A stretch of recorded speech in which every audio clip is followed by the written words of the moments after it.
ನಮಸ್ಕಾರ ಫ್ರೆಂಡ್ಸ್, ನಾನಿವತ್ತು ನಿಮಗೆ ಇನ್ನೊಂದು ಹೊಸ ಸರ್ಕಾರಿ ಹುದ್ದೆಯ ಬಗ್ಗೆ ತಿಳಿಸ್ತಾ ಇದ್ದೀನಿ. ಆ ಹುದ್ದೆ ಬಂದುಬಿಟ್ಟು ಯುನೈಟೆಡ್ ಕಮರ್ಷಿಯಲ್ ಬ್ಯಾಂಕ್ ನೇಮಕಾತಿ ವತಿಯಿಂದ ಖಾಲಿ ಇರುವ ಹುದ್ದೆಗಳ ಭರ್ತಿಗೋಸ್ಕರ ಒಂದು ಹೊಸ ಅಧಿಸೂಚನೆಯನ್ನು ಬಿಡುಗಡೆ ಮಾಡಿದ್ದಾರೆ. ಅದರ ಸಂಪೂರ್ಣ ಮಾಹಿತಿಯನ್ನು ನಾನು ನಿಮ್ಮ ಜೊತೆ ಈಗ ಶೇರ್ ಮಾಡ್ತೀನಿ. ಅದಕ್ಕೋಸ್ಕರ ಈ ವಿಡಿಯೋನ ಪೂರ್ತಿಯಾಗಿ ನೋಡಿ. ಮತ್ತು ಯಾರ್ಯಾರು ನನ್ನ ಚಾನಲ್ನ ಸಬ್ಸ್ಕ್ರೈಬ್ ಮಾಡ್ಕೊಂಡಿಲ್ವೋ ಅವರೆಲ್ಲ ನನ್ನ ಚಾನಲ್ನ ಸಬ್ಸ್ಕ್ರೈಬ್ ಮಾಡ್ಕೊಳ್ಳಿ. ಯಾಕಂದರೆ ನಾನು ನೆಕ್ಸ್ಟ್ ಹಾಕೋ ಎಲ್ಲ ಸರ್ಕಾರಿ ಹಾಗೂ ಕೇಂದ್ರ ಸರ್ಕಾರಿ ಹುದ್ದೆಗಳ ಮಾಹಿತಿಯ ವಿಡಿಯೋ ನಿಮಗೆ ತಲುಪ್ತಾ ಹೋಗುತ್ತೆ. ಅದಕ್ಕೋಸ್ಕರ ಸಬ್ಸ್ಕ್ರೈಬ್ ಮಾಡ್ಕೊಳ್ಳಿ. ನೆಕ್ಸ್ಟ್ ಬಂದುಬಿಟ್ಟು department name United commercial bank ನೇಮಕಾತಿ 2025 ಅಂದರೆ ಯುಕೋ ಬ್ಯಾಂಕ್ ಆಗಿರುತ್ತೆ. ಪೋಸ್ಟ್ ಲೊಕೇಶನ್ ದೇಶಾದ್ಯಂತ ಅಂದರೆ ಭಾರತದಾದ್ಯಂತನೂ ಕೂಡ ಈ ಹುದ್ದೆಗಳಿಗೆ ಅರ್ಜಿಯನ್ನು ಕರೆದಿದ್ದಾರೆ. ನೆಕ್ಸ್ಟ್ ಬಂದುಬಿಟ್ಟು ಟೋಟಲ್ ವೇಕೆನ್ಸಿ ಒಟ್ಟು 250 ಹುದ್ದೆಗಳು ಖಾಲಿ ಇದ್ದಾವೆ. ನೆಕ್ಸ್ಟ್ ಬಂದುಬಿಟ್ಟು ಸ್ಯಾಲರಿ ವೇತನ ಬಂದುಬಿಟ್ಟು 48,480 ರೂಪಾಯಿಗಳಿಂದ 85,920 ರೂಪಾಯಿಗಳ ತನಕನೂ ಇದೆ. ನೆಕ್ಸ್ಟ್ ಬಂದುಬಿಟ್ಟು ಡೀಟೇಲ್ಸ್ ಆಫ್ ಪೋಸ್ಟ್ ಯಾವ ಹುದ್ದೆ ಖಾಲಿ ಇದೆ ಅಂತಂದರೆ ಲೋಕಲ್ ಬ್ಯಾಂಕ್ ಆಫೀಸರ್ ಖಾಲಿ ಇರೋ ಹುದ್ದೆ ಆಗಿರುತ್ತೆ. ನೆಕ್ಸ್ಟ್ ಬಂದುಬಿಟ್ಟು age limit to apply for this post. ಈ ಯುಕೋ ಬ್ಯಾಂಕ್ ನೇಮಕಾತಿ ಪ್ರಕಾರ ಅಭ್ಯರ್ಥಿಗಳ ವಯಸ್ಸು ಕನಿಷ್ಠ 20 ವರ್ಷ ಆಗಿರಬೇಕು ಮತ್ತು ಗರಿಷ್ಠ 30 ವರ್ಷ ಮೀರಿರಬಾರದು. ವಯೋಮಿತಿ ಸಡಿಲಿಕೆ ಕೂಡ ಇರುತ್ತದೆ.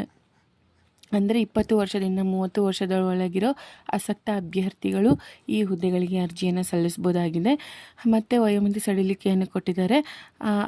ಆ ಡೀಟೇಲ್ಸ್ ಬಂದುಬಿಟ್ಟು SC/ST ಅಭ್ಯರ್ಥಿಗಳಿಗೆ 5 ವರ್ಷ ಸಡಿಲಿಕೆಯನ್ನು ಕೊಟ್ಟಿದ್ದಾರೆ. ಮತ್ತು OBC ಅಭ್ಯರ್ಥಿಗಳಿಗೆ 3 ವರ್ಷ ಸಡಿಲಿಕೆಯನ್ನು ಕೊಟ್ಟಿದ್ದಾರೆ. ಮತ್ತು PWBD ಅಭ್ಯರ್ಥಿಗಳಿಗೆ 10 ವರ್ಷ ಸಡಿಲಿಕೆಯನ್ನು ಕೊಟ್ಟಿದ್ದಾರೆ. ಮತ್ತು ಎಕ್ಸ್ ಸರ್ವಿಸ್ ಮೆನ್ ಅಭ್ಯರ್ಥಿಗಳಿಗೆ 5 ವರ್ಷ ಸಡಿಲಿಕೆಯನ್ನು ಕೊಟ್ಟಿದ್ದಾರೆ. ನೆಕ್ಸ್ಟ್ ಬಂದುಬಿಟ್ಟು qualification required for this post ಅಂದರೆ ಶೈಕ್ಷಣಿಕ ಅರ್ಹತೆ ಏನಿರಬೇಕು ಅಂತ ಅಂದರೆ ಈ ಯುಕೋ ಬ್ಯಾಂಕ್ ನೇಮಕಾತಿ ಪ್ರಕಾರ ಅಭ್ಯರ್ಥಿಗಳು ಮಾನ್ಯತೆ ಪಡೆದ ಮಂಡಳಿ ಅಥವಾ ವಿಶ್ವವಿದ್ಯಾಲಯಗಳಿಂದ ಡಿಗ್ರಿ ಪಾಸ್ ಆಗಿರಬೇಕು. ಯಾವುದೇ ವಿಷಯದಲ್ಲಾಗಿರಲಿ ಪದವಿ ಪಾಸ್ ಆಗಿರೋ ಆಸಕ್ತ ಅಭ್ಯರ್ಥಿಗಳು ಈ ಹುದ್ದೆಗಳಿಗೆ ಅರ್ಜಿಯನ್ನು ಸಲ್ಲಿಸಬಹುದಾಗಿದೆ. ನೆಕ್ಸ್ಟ್ ಬಂದುಬಿಟ್ಟು ಅಪ್ಲಿಕೇಶನ್ ಫೀಸ್. ಅರ್ಜಿ ಶುಲ್ಕ ಬಂದುಬಿಟ್ಟು SC/ST ಹಾಗೂ ಅಂಗವಿಕಲ ಅಭ್ಯರ್ಥಿಗಳಿಗೆ 175 ರೂಪಾಯಿಗಳಿರ್ತವೆ. ಮತ್ತು ಉಳಿದ ವರ್ಗದ ಎಲ್ಲ ಅಭ್ಯರ್ಥಿಗಳಿಗೆ 850 ರೂಪಾಯಿಗಳಿರ್ತವೆ. SC/ST ಮತ್ತು ಫಿಸಿಕಲಿ ಹ್ಯಾಂಡಿಕ್ಯಾಪ್ಟ್ ಅಭ್ಯರ್ಥಿಗಳು ಬಿಟ್ಟು ಬೇರೆ ಎಲ್ಲ ಅಭ್ಯರ್ಥಿಗಳಿಗೆ 850 ರೂಪಾಯಿಗಳಿರ್ತವೆ. ಆನ್ಲೈನ್ ಮೂಲಕ ಅರ್ಜಿ ಶುಲ್ಕ ಪಾವತಿಸಬೇಕು. ನಾವು ಅಪ್ಲಿಕೇಶನ್ ಫೀಸ್ನ ಆನ್ಲೈನ್ ಮೂಲಕ ಪಾವತಿ ಮಾಡ್ಕೋಬೇಕಾಗುತ್ತೆ. ನೆಕ್ಸ್ಟ್ ಬಂದುಬಿಟ್ಟು ಇಂಪಾರ್ಟೆಂಟ್ ಡೇಟ್ಸ್ ಫಾರ್ ಅಪ್ಲೈಯಿಂಗ್. ಅರ್ಜಿ ಸಲ್ಲಿಸಲು ಪ್ರಾರಂಭ ದಿನಾಂಕ 16/1/2025. ಅರ್ಜಿ ಸಲ್ಲಿಸಲು ಕೊನೆಯ ದಿನಾಂಕ 5/2/2025. ಅರ್ಜಿ ಸಲ್ಲಿಸೋದಕ್ಕೆ ಫೆಬ್ರವರಿ 5ನೇ ತಾರೀಕು ತನಕ ಅವಕಾಶನ ಕೊಟ್ಟಿದ್ದಾರೆ. ಯಾರ್ಯಾರಿಗೆ ಇಂಟ್ರೆಸ್ಟ್ ಇದನ್ನು ಅವರಿಗೆಲ್ಲ ಅರ್ಜಿಯನ್ನು ಸಲ್ಲಿಸ್ಬೋದಾಗಿದೆ. ನೆಕ್ಸ್ಟ್ ಬಂದುಬಿಟ್ಟು ಸೆಲೆಕ್ಷನ್ ಪ್ರೋಸೆಸ್ ಬಂದುಬಿಟ್ಟು 2 ಹಂತಗಳಲ್ಲಿ ನಡೆಯುತ್ತೆ. ಒಂದು ಆನ್ಲೈನ್ ಪರೀಕ್ಷೆ, ಇನ್ನೊಂದು ಸಂದರ್ಶನ. ನೆಕ್ಸ್ಟ್ ಬಂದುಬಿಟ್ಟು how to apply for this post.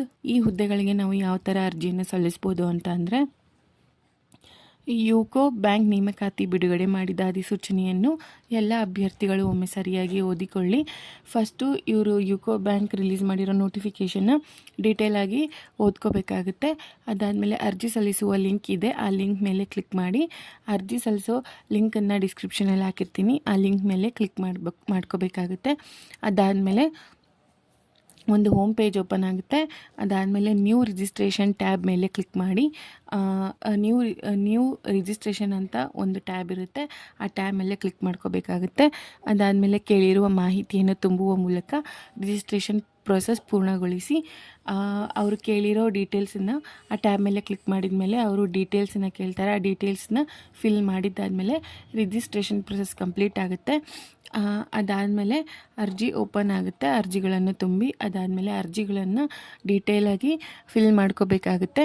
ಅದಾದಮೇಲೆ ಕೊಟ್ಟಿರುವ ದಾಖಲೆಗಳನ್ನು ಅಪ್ಲೋಡ್ ಮಾಡಿ ಅರ್ಜಿ ಶುಲ್ಕವನ್ನು ಪಾವತಿಸಿ ಸಬ್ಮಿಟ್ ಬಟನ್ ಕ್ಲಿಕ್ ಮಾಡಿ. ಅದಾದಮೇಲೆ ಅರ್ಜಿ ಫಿಲ್ ಮಾಡಿದ್ದಾದಮೇಲೆ ಅವ್ರು ಕೇಳಿರೋ ಎಲ್ಲ ದಾಖಲೆಗಳನ್ನು ಕೂಡ ನಾವು ಅಪ್ಲೋಡ್ ಮಾಡಬೇಕಾಗುತ್ತೆ. ಅಪ್ಲೋಡ್ ಮಾಡಿದ್ದಾದಮೇಲೆ ಅರ್ಜಿ ಶುಲ್ಕವನ್ನು ಪಾವತಿ ಮಾಡ್ಕೋಬೇಕಾಗುತ್ತೆ. ಅದಾದಮೇಲೆ ಸಬ್ಮಿಟ್ ಬಟನ್ ಮೇಲೆ ಕ್ಲಿಕ್ ಮಾಡ್ಕೋಬೇಕಾಗುತ್ತೆ. ಸಬ್ಮಿಟ್ ಬಟನ್ ಮೇಲೆ ಕ್ಲಿಕ್ ಮಾಡೋದಕ್ಕಿಂತ ಮುಂಚೆ ನಾವು ಫಿಲ್ ಮಾಡಿರೋ ಡೀಟೇಲ್ಸ್ ಮತ್ತು ಅಪ್ಲೋಡ್ ಮಾಡಿರೋ ದಾಖಲೆಗಳು ಸರಿಯಾಗಿವೆನಾ ಅಂತ ಖಾತ್ರಿ ಪಡಿಸ್ಕೊಂಡಾದಮೇಲೆ ಸಬ್ಮಿಟ್ ಬಟನ್ ಮೇಲೆ ಕ್ಲಿಕ್ ಮಾಡ್ಕೋಬೇಕಾಗುತ್ತೆ. ನೆಕ್ಸ್ಟ್ ಬಂದುಬಿಟ್ಟು ದಾಖಲೆಗಳು.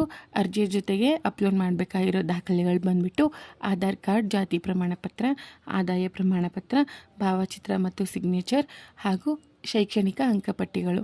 ಇದಿಷ್ಟು ಕೂಡ ಅರ್ಜಿ ಜೊತೆಗೆ ಅಪ್ಲೋಡ್ ಮಾಡ್ಕೋಬೇಕಾಗಿರೋ ದಾಖಲೆಗಳಾಗಿರ್ತವೆ. ಇದಿಷ್ಟು ಕೂಡ ಈ ಹುದ್ದೆಯ ಮಾಹಿತಿಯಾಗಿರುತ್ತೆ. ನೆಕ್ಸ್ಟ್ ನಾನು ಇನ್ನೊಂದು ಹುದ್ದೆಯ ಮಾಹಿತಿಯ ವಿಡಿಯೋನ ನಿಮ್ಮ ಜೊತೆ ಶೇರ್ ಮಾಡ್ತೀನಿ. Thank you friends.